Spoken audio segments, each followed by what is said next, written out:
salaamaaleykum ñoo ngi ziar mboolem Marley Lovers di leen bëggee encore une fois ñoo ngi seen émission Marley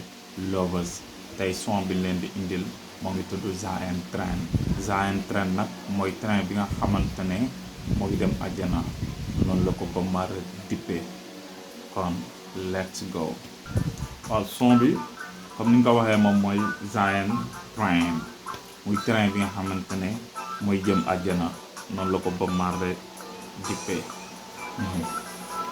waaw kay léegi Bob Marley mu ne Zayn Train is coming our way mu ne train bi nga xamante ne moo ngi jëm àjjana train boobu moo ngi jaar sunu yoon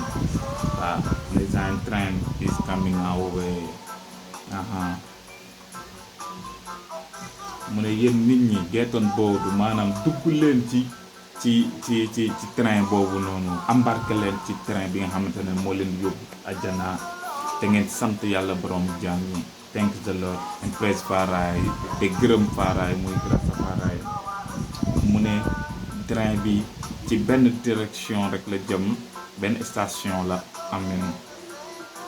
waaw mu ne ñun ñëpp ñoo bokk ci direction bi nga xamante ne jublu nañu ko te ca la ñuy jëm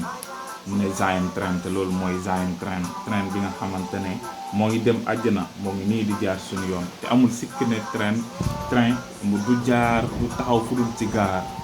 gaar rek taxaw mu ne ci train boobu rek la nit ki mën na dimbale ruuxu moroomam loolu la wax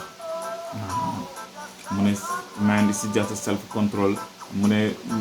nit ki loolu du lenn lu dul sa sang-froid wala contrôler sa bopp mu ne don't gain the world and lose your soul mu ne bul gagné àdduna bi bul am àdduna ak li ci biiram ba pare sa ruux yi réer waa kay mu ne xam-xam moo gën fuuf xaalis ak i or yu doom yu bëri silver and gold waaw mu ne fépp fu bëgg-bëgg amee rek waaw ndam dafay am where there is a will there always a way fépp foo xamante ne mbëgg bi dëggu na dégg nga li nga soobu waaw ndam danga ciy am léegi mu ne soul train is coming our way mooy train yi nga xamante ne mooy train ruux yi mu ngi jaar suñu yoon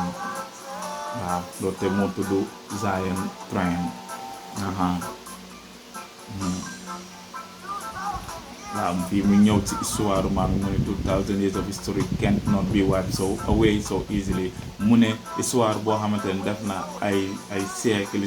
mënuñu xëy bés rek fàtte ko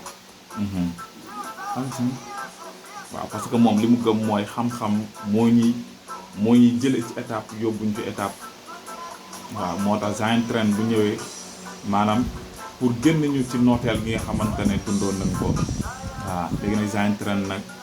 dégg-dégg lay laaj Zayn Train bu dee ci jullit bi mooy des gi muy des ci islam bu dee ci chrétien bi mooy des gi nga xamante ne des na ko ci jàngaleb jàngu bi bu dee ci juif bi mooy des gi nga xamante ne des na ko ci njàngalem tooraa bi waaw walla bu dee Zayn Train nag bu dee ñun en tant que suufi ñun li ñu jàppee Zayn Train mooy li yàlla borom jaam ñi ne irjihi ila rabbiki laata irjihi ila rabbiki mu ne ragal ma te uti ki nga xamante maanaam dox lu suufi la ñoom seen Zayn Train mooy ki nga xamante ne moo di wasila bi moom mooy train bi nga xamante ne moom mooy jël ruuxu jaam bi dundal ko àjjana ndax wasila bi mooy ki nga xamante ni day fekk sa bakkan bi gàkk lool sa bakkan bi noot la jéng la ay chaîne ci say dégg ci sa kàddu ci sa lépp léegi nag wasila boobu noonu boo ñëwee def ko aslamtu nafsi lillahi nag rabbil alamin wasila boobu noonu moom mooy texeel sa ruux ci naka parce que day dajji jéng yi nga xamante ne maanaam Babylone téye woon na la ko te su ma nee Babylone moo di Iblis téye woon na la ba nga xamante ne mënoo woon jaamu yàlla wasila boobu li nekk mission mooy lan mu tekki la jéng yooyu ba nga xamante ne après di nga mën a jaamu yàlla ci na ko yàlla bëggee faa nga jaamu ko ci yow nang ko bëggee léegi nag kooku moo di jëmmi Zayn Train ndax kooku ci moom ngay jokk boo jokkee mu àggali la fi nga xamante ne moo di àjjana te lay dëgg-dëgg àjjana moo di jëmmi yàlla borom jaam bi kon ñun noonu la ñuy déggee Zayn Train kon yaa ayyuhan nafsul mutma'inna irji'i ila rabbiki dëppal dellu sa borom kon nag sunu borom mooy destination bi dégg nga ittaqullaha wabtahu ilayhi wasilatan loolu la wax ragalal yàlla te uti ji wasila kon ragalal yàlla te dem ca gaar ba jël Zahen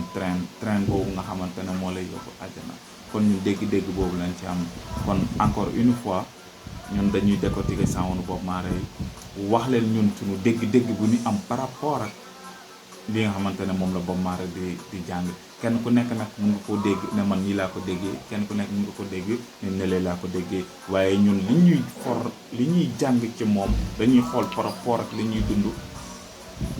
nga xamante ne lu positif la ñu jël ko kon we give thanks and praise to the most high God Jah Allah son bi ñoo ngi koy dédicacé à Koda ki nga xamante ne moo ñu topp pour ñu traduire ko bu baax a baax di ko bëggee te jégalu baax parce que amaana temps bi moo ñu ko mayul tamit loolu rek la mais suñu xel à chaque fois moo ngi ci ñi nga xamante ne ñoo ngi koy bëggee ñi nga xamante ne ñoo ngi dëkk ci di ñu woo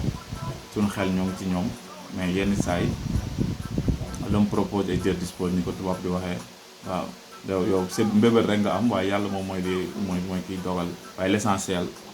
mooy message bi ñuy jàllale waat rek musique lu mu neex am na lu ko gën foofu li ko gën moo di yàlla li ko gën mooy dund yàlla mooy des ci yàlla mooy góor ci yàlla waaw te am loo xamante ne nag mooy ki nga xamante ne ubbi nañ noppam day jéem a déggee yàlla ku nekk te ràññee ko nag ak iblis waaw kon ñoo ngi siyaaraat ñëpp te béggewaat ñëpp te wax encore une fois we give thanks and praise to the Most High God Jah Allah, the King of Kings, the Lord of Lords, Rasulullah is the first. Thanks and praise.